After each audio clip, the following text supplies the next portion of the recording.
आसाम एसेम्ब्लियावहाय जोंनि एमएलए फोराहाय फंसेबो बाथ्रा बुंफेराखै जे एनडिएफबि खौ जेलनिफ्राय बख'नांगौ होननानैहाय गामि गामि गंनै गंनै ट्रेक्टर होनाय जागोन जाहाथे बै गामिनि रायजो राजाया मावनानै जानायाव सुबिदा मोनथों जुदि एनडिएफबि खौ जेलनिफ्राय उदां जाजानो लुगैदोंब्ला जों बिपिएफनो भट होनांगोन पुखुरि घरे घरे मास सोर साबसेया दिनैहाय जोंहा फुख्रि मोनखो दिनै बे बडलेण्ड इउनिभारसिटियाव नोंथांमोननि गोहो गोनां सरकारा जुदि गोहो दङब्ला दासिमबो स्ट्रीट लाइट मानो बानायना होनो हायाखै बर' लाइमोनफोरनो बिटिआर एकर्डनि गेजेरजों साख्रि होनायनि बाथ्रा बुंदोंमोन सुक्ति जादों हिसाबै जोङो मोनफ्रोमबो जारिमिनावनो जों नुफेराखै जे सुक्तिकारिया जेलाव थानाय बेनो जोंनि रायजो राजानि साननांगौ बाथ्रा जाहैबाय बिथांमोनहा दाख्लैबो दरं उदालगुरियाव बिथांमोनहा बुंनानै फैदों जे भद्र बिबारनो भट होनांगौ बिटिआर सुक्तिखौ जाफुंहोनो थाखाय होननानै दिनैहाय एलायन्स गभर्नमेन्टआ सोर इउपिपिएल आरो बिजेपि जोंनि बिडिसिआव एलायन्स गभर्नमेन्ट थासेयावबो जुदि प्रमद बर'आहाय बिडिसि सुक्तिखौ जाफुंनांगौ होनना दासिमबो खनसेबो चिफ मिनिस्टारनि सिगाङाव बुंनो हायाखै इलेक्सन समावल'सो प्रसार खालामगासिनो दङ दासिमबो मोनसे मेम'रेन्डाम होनो हायाखै सरकार थानाय समावनो 4 बोसोर जालांबाय दिनैहाय 5 बोसोर सरकारासो जोबसै अब्ला जोङो माखौ बिसास खालामनानै जोङो एनडिएनि एलायन्स गभर्नमेन्टनो भट होनो दिनैहाय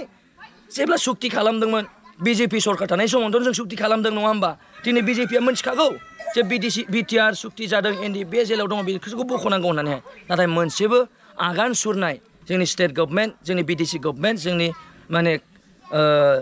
इन्डियान गभर्नमेन्टनिफ्रायबो जों मोनसेबो आगान सुरनाय जों नुनो मोनाखै एनडिएफबिनि फारसे लानानैहाय जोङो रायजो राजाखौ बिपिएफआव भट होनो खावलायदों मानो खावलायदों होनोब्ला दिनै जुदि जोंनि बर' रायजो राजायाहाय जुदि एनडिएफबिखौ जेलनिफ्राय उदां जाजानो लुगैदोंब्ला जों बिपिएफनो भट होनांगोन जुदि एनडिएफबिनि बिथांमोनखौ जुदि साख्रि मोनजानो लुगैदोंबा जों बिपिएफनो भट होनांगोन जुदि एनडिएफबिनि मार्टियार फेमिलि एबसुनि मार्टियार फेमिलिखौ जुदि साख्रि मोनजानो लुगैदोंबा जोङो बिपिएफनो भट होनांगोन मोनसे खोथा आं रायजो राजाफोरनि सिगाङाव स्पष्टभाबै बुंग्रोनो नागिरदों सुजित नार्जारि बिफा आयंआहाय रुंसारि जालांनाया 6-7 मास जाबाय आंबो सुजित नार्जारि गामिनिनो सासे गामियारि आयंना मोनसे सिमां दङमोन जे बडलेण्ड आन्दलन जोबनायनि उनावहाय बिटिआर एकर्ड जाबाय बाथिपारा गामिनि सुजित नार्जारि मुंख्लं खाम्फायावहाय मोनसे अन्थाइनि स्टेचु आयंआ लुगैदोंमोन गावनि फिसालानि मुङावहाय मोनसे अन्थाइनि मुर्ति नायनो गोसो दंमोन आयंआहाय 3 बोसोर खावलायनायनि उनावहाय दिनै आयंआ रुंसारि जालांबाय दासिमबो प्रमद बर'नि परिबर्तन गोहो गोनां सरकाराहाय बाथिपारा गामिनि गिबि मुंख्लं सुजित नार्जारिनि मार्टियार स्तम्भआवहाय दासिमबो 1 लाखजों जानाय अन्थाइनि मोनसे आदा सुजितनि मुसुखा दिनैसिम बानायनानै हैयाखै बेसे दुखुनांथाव बाथ्रा दिनैहाय जोंहा गोबां जातीय समस्या दङ आं जातीय समस्याखौ बुंजोबला इलेक्सन बोथोर हिसाबैहाय आङो माखासे प्रमद बर' बिथांमोननि इउपिपिएलनि परिबर्तन सरकारनि थांनाय बिटिसि इलेक्सनाव रायजोफोरनि गेजेराव जे मोनसे मिजिं आरो सिमां दोनदोंमोन बिथांमोना जे सिफायदों आं बेखौ बुंनो सानदों बुंदोंमोन प्रमद बर'आहाय गामि गामि गंनै गंनै ट्रेक्टर होनाय जागोन जाहाथे बै गामिनि रायजो राजाया मावनानै जानायाव सुबिदा मोनथों आं दिनै रायजो राजानो प्रश्न खालामनो सानदों मोनबैसे गामिया इउपिपिएलनि बा परिबर्तन सरकारनि ट्रेक्टर गंनैखौ मोनखो बुंदोंमोन घरे घरे जार्सि गुरु घरे घरे गाखिर दिनै सोर साबसे न'खराहाय दिनै जार्सि मोसौ मोनखो घरे घरे पुखुरि घरे घरे मास सोर साबसेया दिनैहाय जोंहा फुख्रि मोनखो दा दिनैहाय आं लुगैदोंमोन रायजो राजाया लुगैदोंमोन बर' लाइमोनफोरनो बिटिआर एकर्डनि गेजेरजों साख्रि होनायनि बाथ्रा बुंदोंमोन नाथाय न'खर न'खर साख्रि होनायनिबो बाथ्रा बुंबावदोंमोन न'खर न'खर साख्रि होनाया पसिबोल नंखाया एटलिस्ट जाय बिथांमोना खस्थ' खालामदों आदा एनडिएफबिमोन एबसुनि एनडिएफबिनि मार्टियार फेमिलिनि न'खरनो साख्रि होयोब्ला अन्तत' बिथांमोननि गोसोआव एसेबाबो गोजोननाय मोनगौमोन मार्टियार फेमिलिनावहाय दिनै जोंहा गोबां समस्या दङ जोबनो गैयै समस्या ओंखायनो आं दिनै इउपिपिएलखौ खावलायनो सानदों नोंथांमोना जुदि गोहो दङब्ला